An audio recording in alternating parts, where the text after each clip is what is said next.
This is the Automotive Repair Podcast Network.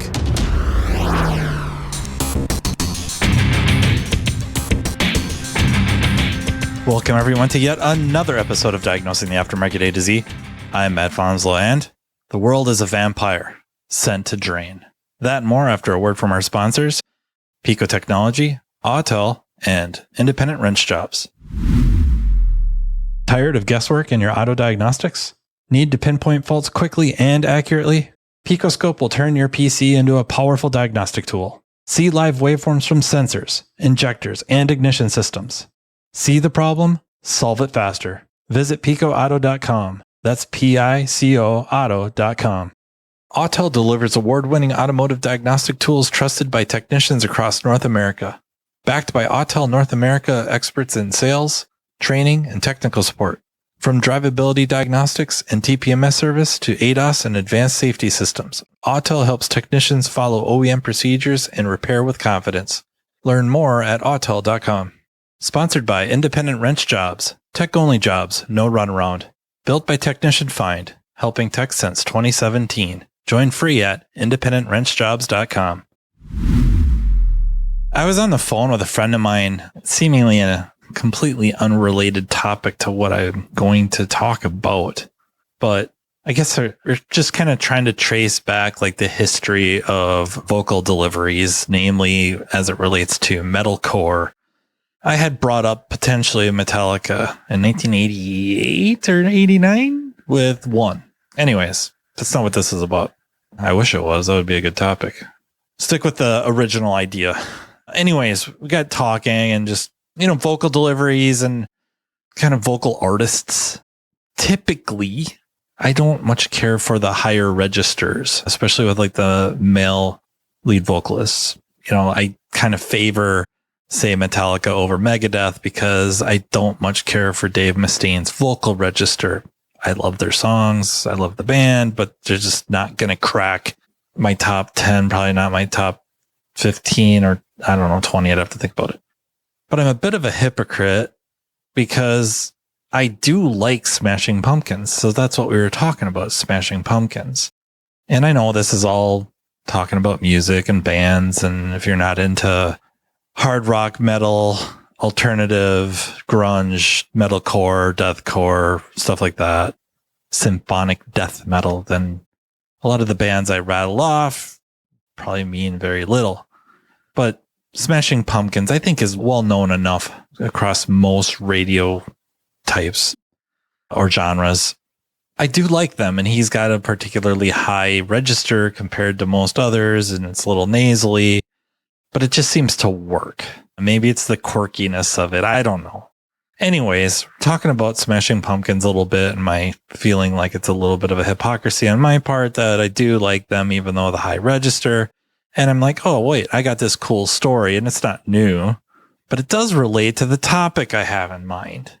Mentorship and mentoring and being mentored. We hear a lot about it. I think I'm going to try to bring up an argument that it's got to come from both ends, both sides, both perspectives. You as potential mentor, and then you as a mentee. And I don't know when you ever stop being a mentee. There's always somebody, right? Somebody that you can learn from, somebody that can mentor you. And maybe it's not professionally, maybe it's personally, stuff like that. Anyways, the story with Billy Corgan, I think, is really, really good because it's a lack of mentorship. Even though he was somewhat connected, no one pulled him aside to explain the repercussions of a decision he was about to make. And as a young broke person, he was ill-equipped to make the quote-unquote right decision. I necessarily mean that to be judgy.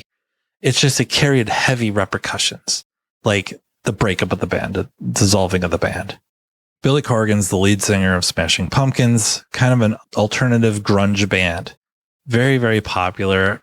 Maybe not quite along the lines of Nirvana, but they're in there with Pearl Jam and Soundgarden. Okay.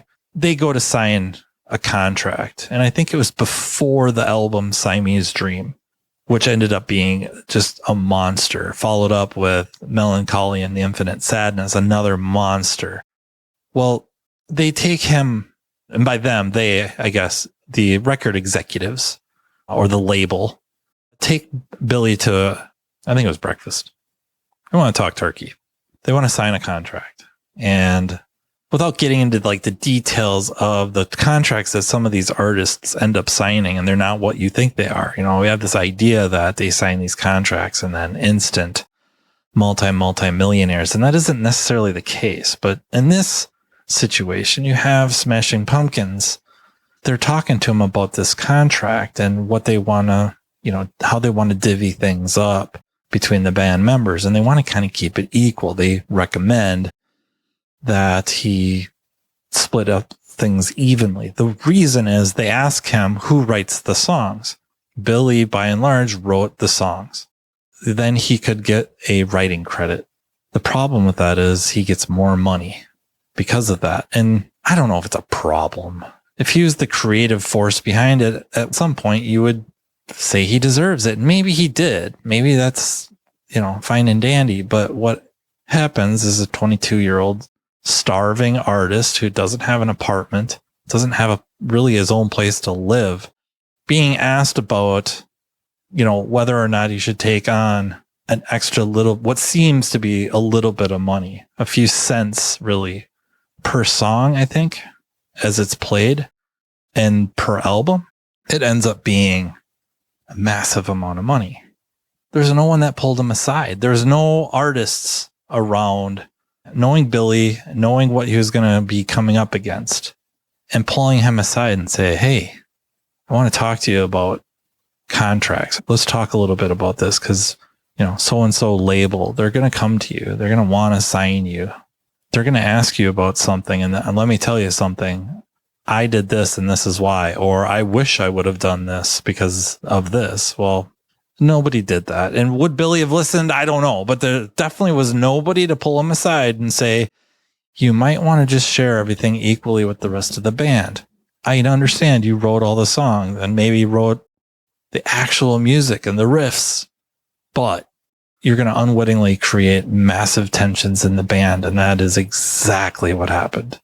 And maybe it's fine. That's the way things work. And he went on to do some things on his own, never at the level of success of Smashing Pumpkins. The rest of the band really didn't do anything of significance. I'm not saying they didn't do anything, but it's nothing on the level of Smashing Pumpkins. At least one of the members and Billy Corgan have kind of gotten back together. And Billy not had to, but after many years, decades, well over a decade, kind of seeing things now from a mature perspective, right? And understanding what was lost versus what was gained, and that he could have split that off, that they are members of the band. They do have contributions. Who knows what level, right? I wasn't in there.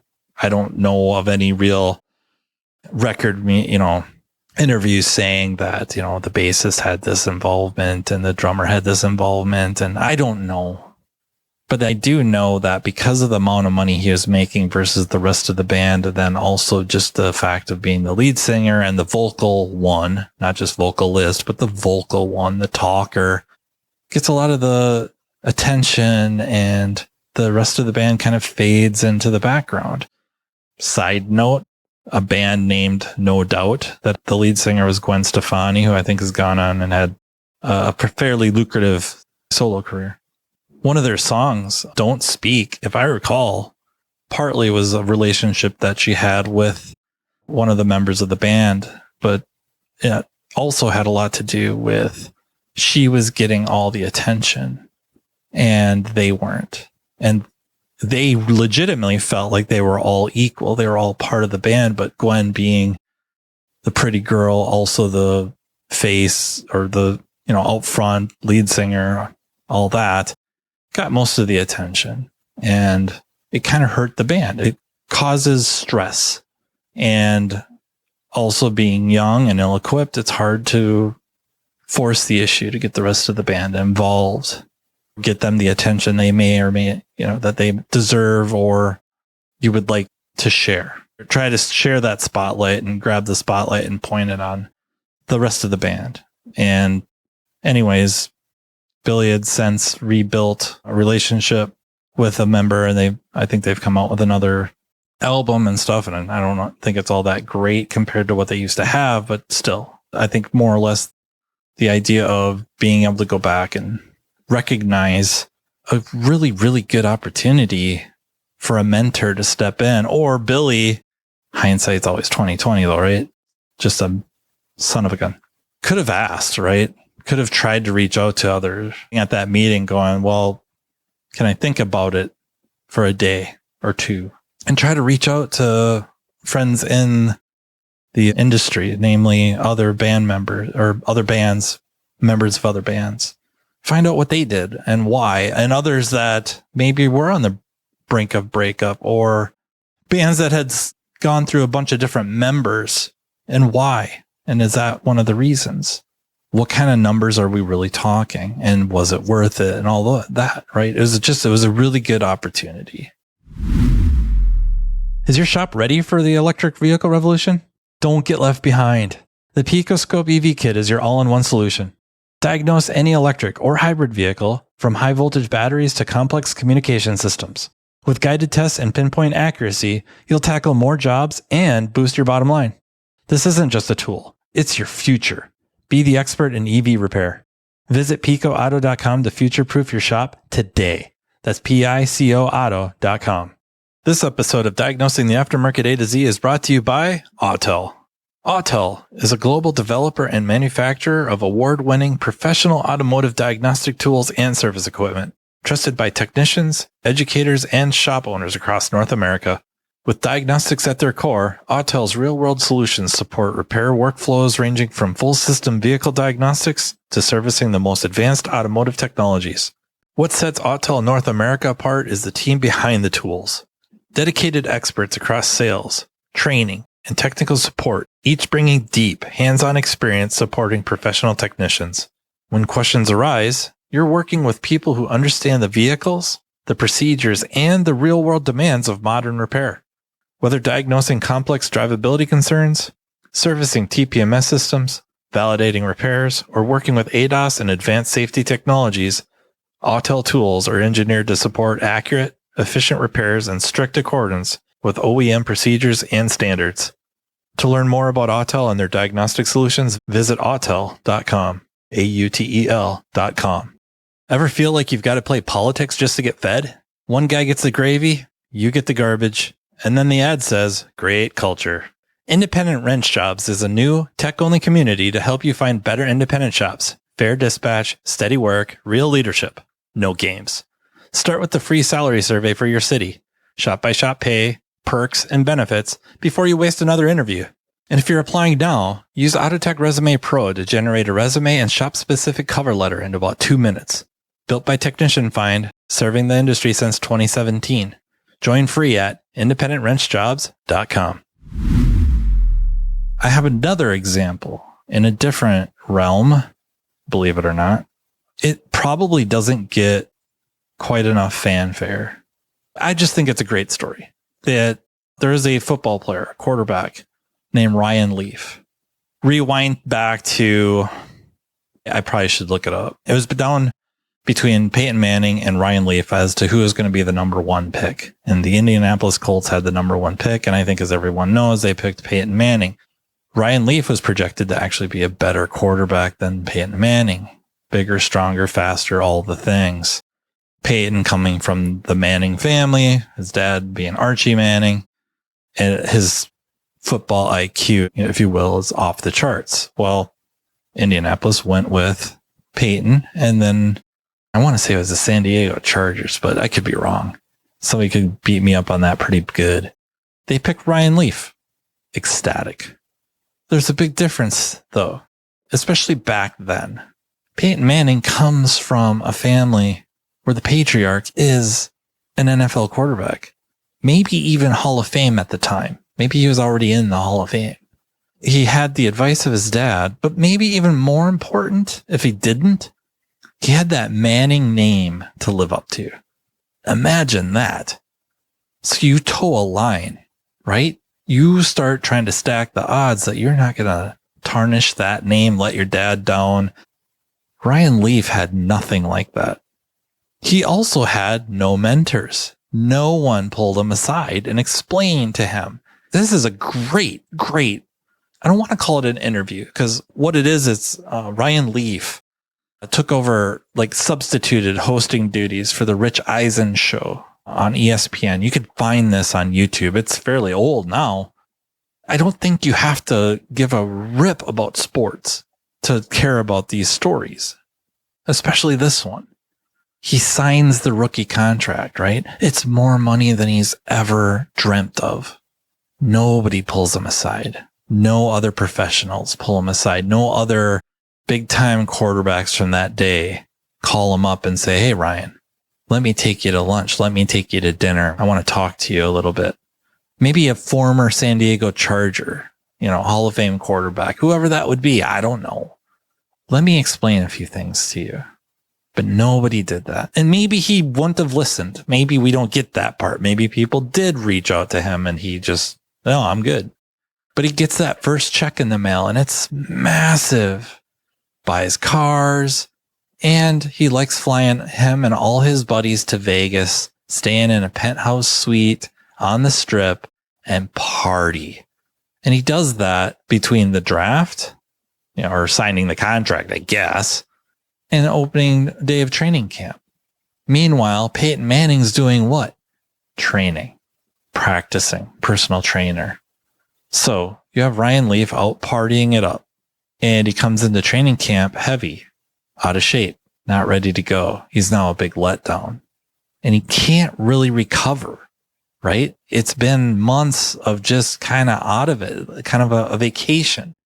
And as he tells the story is he really, really needed somebody to pull him aside and say, this rookie contract, this is nothing. This is not important. This is the money you need to use to work towards your second contract.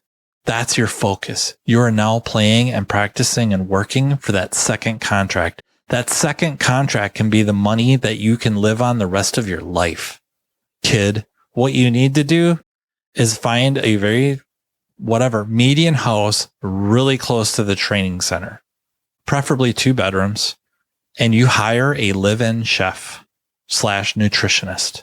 They cook all your meals, clean food, work with your personal trainer, maybe doctors, team doctors, stuff like that. And you live at the training center and you work out, you get in the best shape of your life. You study film, you work with coaches, practice. Learn the playbook better than anyone else in the organization. That's what you do. And you do that because you need that next contract. And maybe it could be a max contract, but that's the money then you can live on the rest of your life. He didn't do that. And when the second contract came, it wasn't for max money at all. It was, I don't even want to say if it was the minimum. The minimum for you and me is massive, but not for them. And depending on the situation of what they have to pay for, it may not be all that great anyways. Like what they spend versus what they get to keep might not be as good as we think. No one pulled them aside and said, look, dude, example A, B, C, D, E, all these quarterbacks, they were fine. They would have done great, but they didn't know this. I'm going to help you. Nobody did it. And I'm not saying it's their fault because I don't know that he asked. Did he ask anyone? Did he call up Peyton? Hey man, what are you going to be doing in the off season? Maybe Peyton would have told him to pound sand. I don't know. Maybe some other rookie quarterbacks or find the quarterback for the Chargers. Like you're going to be competing for the same job, but there is a certain mentality in the league and not just NFL, like all the professional sports leagues is go get your money. That's your money. It's somewhat upsetting to me, but also I get it with Rob Gronkowski, Gronk, the tight end for the New England Patriots and then the Tampa Bay Buccaneers, arguably the greatest tight end to ever play the game. You could make a very, very, very strong argument for that. Well, he had an option in a contract where if he got so many receptions, he'd get a big bump, something to do with $1 million. Maybe it was more. I don't know. It was a lot. One of his teammates, and it could have been Tom Brady for all I know, knew that and said, hey, We got to get you in and get you another reception so you get your bump. Oh man, I forgot all about that. And they went and got it. And the teammates were patting him on the back. Like, attaboy, good for you. Go get your money. I don't know if that's a great mentality or not. I'm just saying that's the mentality. And honestly, I guess if that's the contract and that's his money, if he reaches that goal and it's within the constructs of winning games and not squashing other players on your team, hurting your team, go for it, man. I mean, that's the nature of incentives, right? That could be a really long podcast episode on incentives. There's a lot of psychology and game theory when it comes to that, behavioral game theory specifically. That's a rabbit hole. We're going to avoid that. Ryan Leaf didn't know to ask, because I think most of us, maybe even now, if we were, excelling at whatever sport and we make it to the league, we'd think we'd sign that rookie contract, like all our worries go away. But the washout rate is high.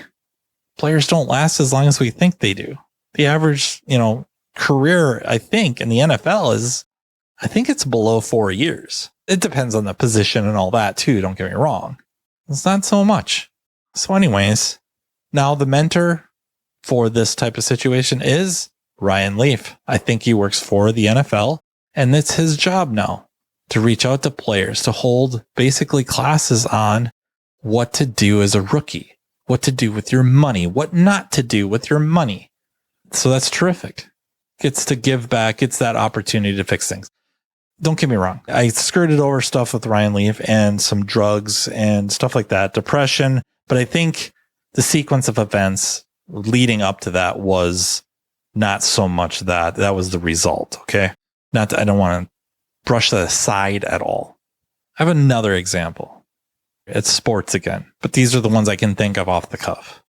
Charles Barkley. You want to talk about a physical freak of nature? People like to talk about Giannis, and they want to talk about Wemby, and they want to talk about Jordan and maybe even Wilt Chamberlain back in the day. Charles Barkley was a freak of nature. He was maybe 6'4". He wasn't 6'5". Played the power forward position, where most players at that time were at least 6'8", 6'9", some of them 6'10", but a lot of them in that 6'9" range. He's maybe 6'4", but he can jump. He can jump out of the gym, really. Jump and dunk, and he probably weighed around 300 pounds. They called him the round mound of rebound. That's not so much the important part. I just like to give the guys due. If you've never heard of him, or even if you have, that you recognize that he's one of the greatest to ever do it by far. And when people start talking about just athletic freaks of nature, it isn't Shaquille O'Neal. This is Charles Barkley. Well, Charles is a rookie at the time on the 1984 Philadelphia 76ers. Maybe you've heard of this player, Dr. J, Julius the Dr. Irving, and Moses Malone, two of others that are absolutely the best to have ever done it. They are phenomenal players, or were. Anyways, Charles is a rookie on this team. Signs contract. Charles grew up poor. Alabama, had nothing. I think ultimately raised by his grandma more than anything. They had nothing. I think it was Leeds, Alabama. God dang. Why I know that, I don't know. But I think it was. I think it was Leeds, Alabama. Gets to go to school because he's really good at basketball. Gets drafted. Gets more money than he knows what to do with. Buys his grandma a new house. Buys himself a house. Buys some cars. And one day in the locker room, Dr. J comes and sits down next to him and says, "Hey, young fella, how many cars do you own?" "Oh man, I think it was like 7 at the time, maybe more." And telling him what they are, what brand, all the things. Like his dreams are coming true. And I don't even know if he had the money to actually buy them, but because they knew about his contract and all that, they were giving him the money, right? Lending the money. And Dr. J's like, "How many of them can you drive at one time?" What are you talking about? I can only drive one at a time. And he's like, "Charles, this money you got that they're giving you to play, this has got to last you the rest of your life. You need to get rid of those cars. You need to sell that house. Let your grandma keep her house, but you need to sell your house and you need to move into something modest. Get yourself an apartment and you need to take this money. I'll hook you up with my guy, a money manager or something like that. And if you listen to Charles talk, that was a powerful moment. He got another talking to by Moses Malone about get your butt in shape. This eating McDonald's and 300 some pounds isn't going to cut it. So start working out, start eating better. Charles was never super slim, but he was athletic. Don't get me wrong, he was in darn good shape. He wasn't gassing out. So he gets two mentors pulling him aside saying, if you want to be good, this is what you need to do. And if you want to be okay financially, this is what you need to do. And if you listen to Charles in his interviews or his Hall of Fame speech is worth listening to. Even if you don't like basketball or you don't like sports, you could give a rip. The content is still there. The message is still loud and meaningful and pointed, that he credits those two sitting him down, explaining things. And don't get me wrong, like, how's he going to mouth off to Julius, the Dr. Irving? Like, he was synonymous with basketball. People would argue that he should have been the logo, the NBA logo. I mean, don't get me wrong, Jerry West, very deserving as well. But, Dr. J is from the stuff of legend, from the playgrounds to the court, to the ABA, to the NBA, a champion and just a consummate professional. There's nothing Charles was going to say to him except, yes, sir. And that's what he did. And that's how he was okay. Like, he got that first contract, he got his second contract, and he didn't have to really worry about money anymore. And he had more contracts and all that. Don't get me wrong, endorsement deals. Like, it ended up he was going to be okay, but he could have been a Ryan Leaf story. He could have been out of the league in a few years, signing minimum contracts, barely making ends meet, spending money like water, never really realizing his potential. Instead, he's a Hall of Fame power forward. He went to the NBA championship or the finals, lost to Michael Jordan's Bulls, but you could have made the argument that on any given night, Charles Barkley was the best basketball player in the world. He wouldn't have been a bad argument. He went on to the Dream Team Olympics, 1992 Dream Team Olympics. He might have been the best player on the team. He certainly led the team in scoring, also led the team in elbows to the opposing team, namely Angola.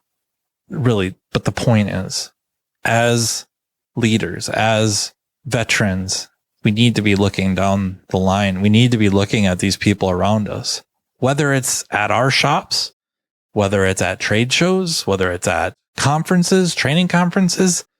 We need to be striking up conversations with these people, because I think all of us know the direct correlation between those stories I just said and our world of auto repair.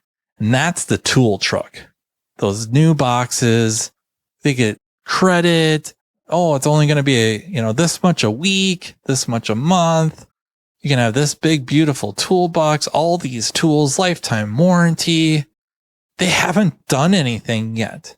And honestly, the way the industry is kind of shifting, we have to put less and less of that financial pressure to equip themselves to do the job we're hiring them to do. We have to take that off of them. It's going to go to the shops. A lot of the tax breaks we used to get, we don't get them anymore. There's very, very little advantage, short of, I get it, some independence with, those are my tools, I can do with them as I wish. From an ownership or management perspective, people tend to take care of their stuff much better than our stuff, the shop stuff. It's true. Everybody's going to have to wake up and admit some truths and then adjust accordingly. But the fact that there's a lot of these kids coming out of school, they have their student debt, and then they get into debt with the tool dealers. We're in a great position to stop them. Knock that off. Don't do that. Go get the owner. Go get the manager. Sit down. What do you need to do your job? We'll help you out. Because what if they don't make it? Because we're pretty bad about mentoring beyond that and development. And don't get me wrong, like, it's not all our fault either. The job's hard. It's harder than we like to let on. We really blow off a lot of work as just being easy. Like, that's easy stuff. That's gravy. Okay, to a lot of us, and I don't know if I want to even put myself in that conversation, to a lot of you, it is gravy. Some of those brake jobs, they are gravy. Maintenance jobs, maintenance services, that's gravy. It's easy. I'm jealous. But for people coming right out of school with minimal experience, or their experience is essentially their car and their driveway, and now there's a time limit, like there's a clock ticking, like otherwise people start giving me a weird look, or somebody comes over and keeps asking me, like, how much longer? Where are you at? Pressure. It's not that easy. And they wash out, and they got these monster tool bills. I mean, it's a direct correlation. This money you're getting, this has got to pay your bills at home. You don't need to take on more debt. You got to take some of this money and put it away for someday.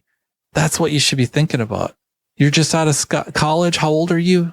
21, 22, 20? Are you still living at home? Do you get along with your parents? Stay home. Work out something where you can pay nominal rent or no rent, but you do stuff around the house so you can live there and pile this money away so that you can have a big, big down payment on a house. Maybe you can avoid the title insurance, right? Save major bucks, buy more house for the money. That's where we could be shining. This is where we could help them out. And young people, ask questions. The tool truck dealers takes you out, gives you the grand tour, shows you what he can do, how much per month, how much per week. Go to one of the veteran techs, ask them, what do you think? And I got to level with you. If they're really worth their salt, they're going to say, don't do it.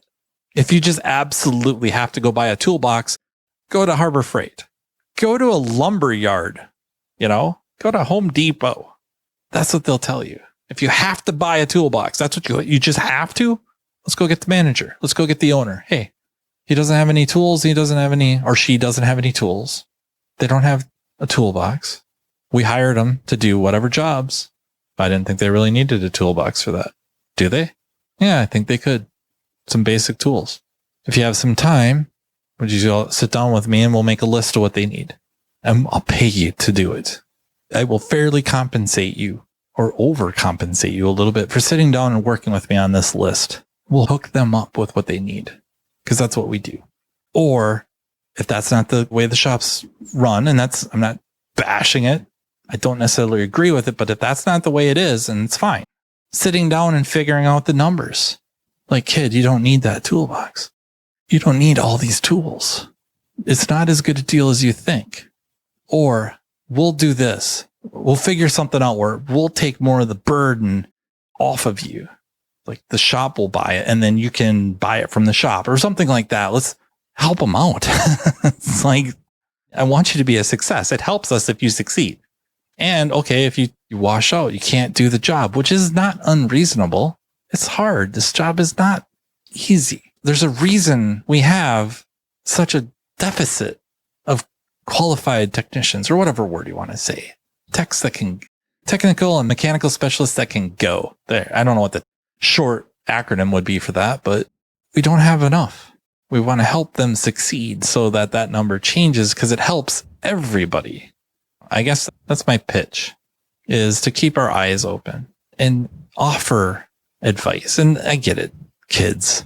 Maybe they don't listen, right? Probably they don't listen, but at least you tried. And then they can deal with the pain of hindsight. It's got to be 2020. It's stupid time and just looking back. Ugh. But that's the nature of things. It's great to learn from your mistakes. It's way better to learn from someone else's mistakes. And that's the pitch to them. It's like, hey, it'll be great if you learn from your mistakes. Really will. It's better to learn from someone else's mistakes.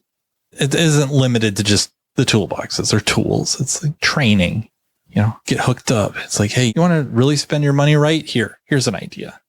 Why don't you spend your money get yourself a subscription to Scanner Dan or Premium? That would be a good way to spend money. And, by the way, we have these other resources, right? We have these other resources that are free.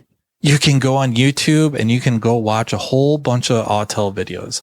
Ones that Autel built, or put out or created and ones that users have made. Oh, by the way, Pico Technology, they do the same thing. They have some channels that they put out the content and users put out content. And it isn't always just Pico. Like, I'm not trying to tell you if you watch a Pico, you can only use a Pico. This stuff applies across the board to other lab scopes. And same with Autel. The stuff applies. It's training. It's education. Boom. It's free. Pay a little bit of money to learn a lot. Scanner Danner.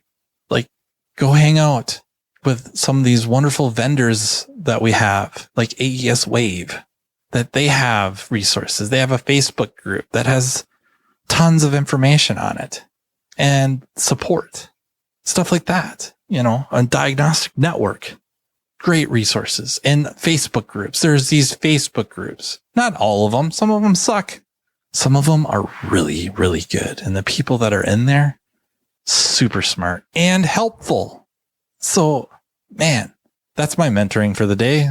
Go sign up for some information resources. And of all things, social media, you can go onto Facebook and find these groups that are just phenomenal. And if you want to know which ones I think are pretty good, you could email me at mattfanslowpodcast@gmail.com. You could also tell me what else to talk about, ideas for topics, whatever. I'll talk about anything, right? I think that's how I will leave you. I feel like I should be doing like a Mount Rushmore of bands, but that's almost impossible. I don't know. We'd have to start dividing up by genre, and that could get messy. I will just say I think Metallica is on that list, and probably the Beatles. It pains me not to put Killswitch Engage on there. I want to just because they're my favorite, but Mount Rushmore of bands across the board is rough. Maybe a subject for another day. I don't know. Don't even know if you guys care. Thank you so much for listening. Thank you to our sponsors, Autel, Independent Wrench Jobs, and Pico Technology. Thank you so much to the Automotive Repair Podcast Network for making this all possible. Even, what's her name? She should wear a name tag. Tracy, who edits this. All right. So that's how I'll leave you. Thank you so very much for listening. And until next time, take care. You've been listening to Diagnosing the Aftermarket A to Z with Matt Fanslow on the Automotive Repair Podcast Network. Download our exclusive podcast app at automotiverepairpodcastnetwork.com because the best conversations in the industry start here. Want Matt to cover a specific topic? Check the show notes for his email. Your input matters.